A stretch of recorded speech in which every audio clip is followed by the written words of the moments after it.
Listen, brah, this is a big game. This is the biggest game of the season until the next biggest game. No, this is a big game. You know, if you lose to the Detroit Red Wings going into a 10-day layoff where you can make moves, you can do the things that you need to do to make sure that your franchise is good moving forward, you would not be surprised if Peter Chiarelli is fired tonight or tomorrow or the next day, or the day of the All-Star game, so no one's really talking about it as much. That's the Oilers' MO. They buried the McClellan thing. They put him on a plane, took him to San Jose, right, and then fired him. Fire him in Edmonton, where an actual news conference would happen. No, I don't want that. Right. You put him on a plane, go down to San Jose, then you fire him, talk to Principe, Rashog in front of a piano, and you deal with two guys. Right. That's about it, right? Right.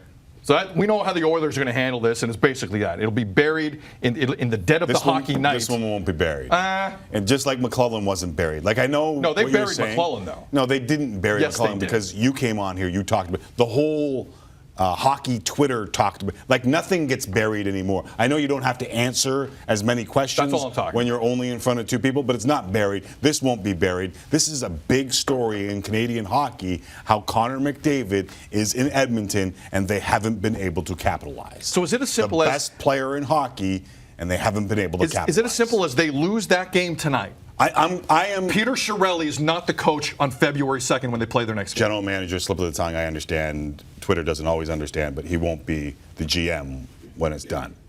Yes. And I'm not the guy that overreacts. Like, I never sit in the prisoner of the moment. I think we're at that point now. Then why is Mikko Koskinen getting a 3-year deal? Because that might have been Ken Hitchcock. And if we had How was Ken Hitchcock making? He's been here a minute. Did you hear Ken Hitchcock's news conference when they asked him about the deal for Mikko Koskinen? I haven't heard this. I'm very angry. Here's Ken Hitchcock responding on whether or not he likes the deal given to the goalie who has played 27 games as a member of the Oilers and just got a 3-year, $13.5 million deal. I love it. And I'm no goalie expert, but when you have a player that competes at that level and never gives up on a shot anytime, practice, pregame skates, games, you know that there's going to be significant growth there. I love what I see, and you don't get people that compete at this level easily or often. So I don't know who it is. I don't know if it's Kevin Love. I don't know if it's Craig McTavish. I don't know if it's Keith Gretzky. Like, I don't know who it is, but it could not be Peter Chiarelli at this point.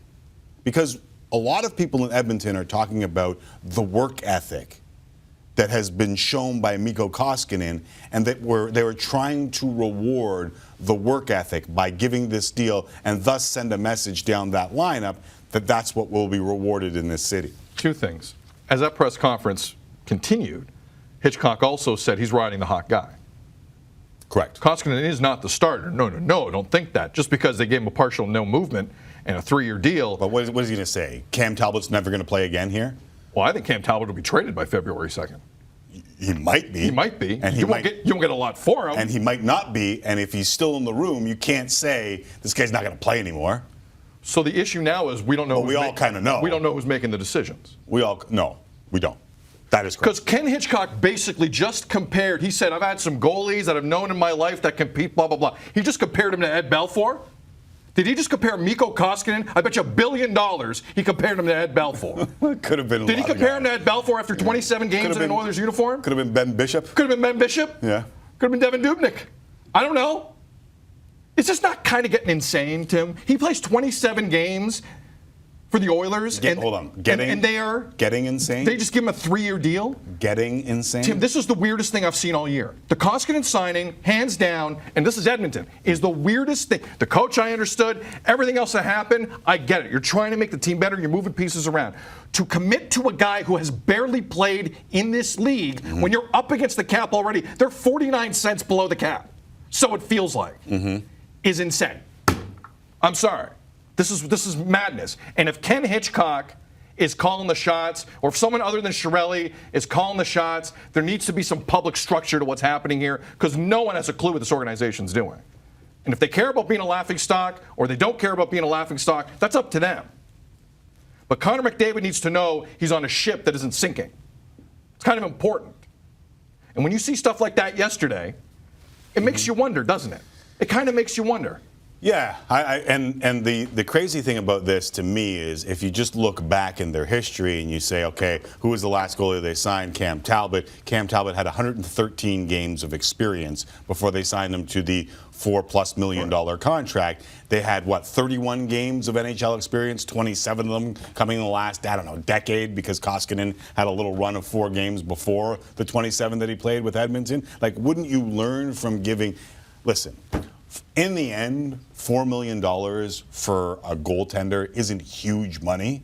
Like, we all understand No, that's not, yeah, that's not the but point for of a the team issue. against the cap, to say that this is our guy when, as you saw, his numbers seem to be trending down over the last little while, to me is a little head-scratching. The other part of that is they're missing defensemen.